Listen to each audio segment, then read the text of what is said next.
86 സങ്കീർത്തനം 9 വാക്യം. കർത്താവെ, നീ ഉണ്ടാക്കിയ സകല ജാതികളും തിരുമുമ്പിൽ വന്ന് നമസ്കരിക്കും.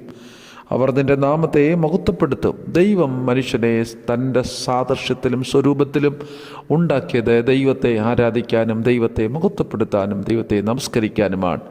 എന്നാൽ ദൈവം ആ ആരാധനയിലേക്ക് മനുഷ്യനെ വിളിക്കുമ്പോൾ അതിൽ നിന്ന് മനുഷ്യൻ അകന്നു പോകുന്നത് കാണാനായിട്ട് പറ്റും. സാക്ഷാൽ യേശു കർത്താവ് ഭൂമിയിലേക്ക് ഇറങ്ങി വന്ന് മനുഷ്യൻ്റെ പാപത്തിന് പരിഹാരം വരുത്തി ആ യേശുവിലേക്ക് നോക്കുന്ന ഏവർക്കും നിത്യജീവനുണ്ട്. അങ്ങനെ യേശുവിലൂടെ രക്ഷാനിർണയം പ്രാപിച്ച് ദൈവത്തെ ആരാധിപ്പാൻ എല്ലാവർക്കും ഇടയാകണം.